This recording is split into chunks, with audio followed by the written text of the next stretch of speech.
পেনভিশন TV presents. High বন্ধুরা, আসসালামু আলাইকুম। কেমন আছো সবাই? আমি ভালোই আছি, তবে খুব একটা ভালো নেই। অনেক দিন তোমাদের সাথে কোনো কথা হয় না। আমি যে ভালো নেই তার কারণ হচ্ছে মশা। আসলে আমাদের এলাকায় মশার উৎপাত খুব বেড়েছে। সারাক্ষণ কানের কাছে ভো ভো করতেই থাকে। অ্যারোসোল, কয়েল, কোনো কিছুতেই তাদের আটকানো যাচ্ছে না। তার উপর আবার শুনলাম আমাদের এলাকায় 2জন ব্যক্তি ডেঙ্গু জ্বরে আক্রান্ত হয়েছে। তোমরা তো জানোই ডেঙ্গু জ্বর কতটা মারাত্মক। স্কুলের স্যারও আমাদের এই বিষয়ে অনেক আগেই সচেতন করেছে। উনি বলেছেন যে এডিস মশার বিস্তারই হলো ডেঙ্গু জ্বরের মূল কারণ। বন্ধুরা, আমি, বাবা আর মিনি মিলে কিভাবে এই মশাদের দমন করেছি সেই গল্পটাই আজ তোমাদের বলতে এলাম। একদিন আমি আর মিনি আব্বুর কাছে গিয়ে বললাম, আব্বু, আমাদের এলাকায় এডিস মশা খুব বেড়ে গেছে। আমি আর মিনি কি মশা দমনে কিছু করতে পারি? আব্বু বললেন, অবশ্যই করতে পারো। মশা সবসময় জমে থাকা পানিতে ডিম পারে। তাই প্রথমে বাসার ভিতরের যেসব জায়গায় পানি জমে থাকতে পারে সেই সব জায়গা পরিষ্কার করতে হবে, যেমন ফুলদানি, ফুলের টব, ফ্রিজের পিছনে জমে থাকা পানি ইত্যাদি। এরপর বাসার আশপাশের ময়লা আবর্জনা পরিষ্কার করতে হবে। মিনি বলল, তাহলে কালই আমরা কাজে নেমে পড়ি। আমিও মিনির কথায় সায় দিয়ে দিলাম।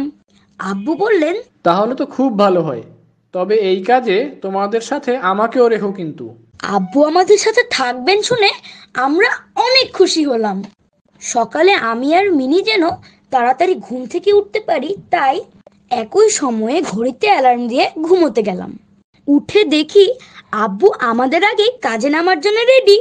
মিনি ঝটপট করে সবগুলো ফুলদানির পানি আগেই পরিষ্কার করে ফেললো, আর আমি ফুলের টবগুলো পরিষ্কার করে ফেললাম, আর আব্বু ফ্রিজের পেছনে জমে থাকা পানি পরিষ্কার করে ফেললো। এবার আমাদের বাসার আশেপাশে ময়লা আবর্জনা পরিষ্কার করার পালা। আমরা হাতে গ্লাভস আর মুখে মাস্ক পরে তৈরি হয়ে নিলাম। বের হতেই যাব, এমন সময় দেখলাম আদি আর সাজু এসে হাজির। ওরা তো আমাদের এই অবস্থা দেখে অবাক।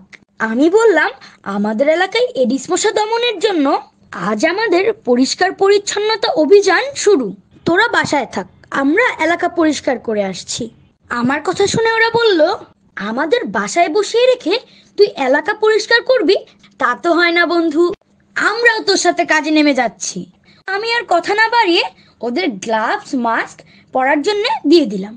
তারপরে আমরা 5জন একসাথে কাজে নেমে পড়লাম।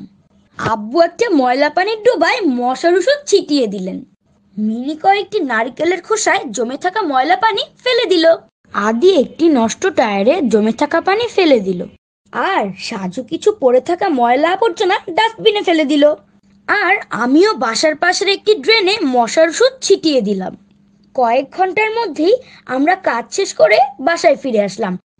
বাসায় এসেই তো আমরা অবাক, টেবিলের উপর বড় এক বাটি রসগোল্লা। বুঝতে দেরি হলো না যে এটা আম্মুর পক্ষ থেকে আমাদের জন্য ভালো কাজের উপহার। আমরা সবাই হাত মুখ ধুয়ে একসাথে রসগোল্লা খেতে বসে পড়লাম। এই ছিল আমাদের ভালো কাজের উপহার।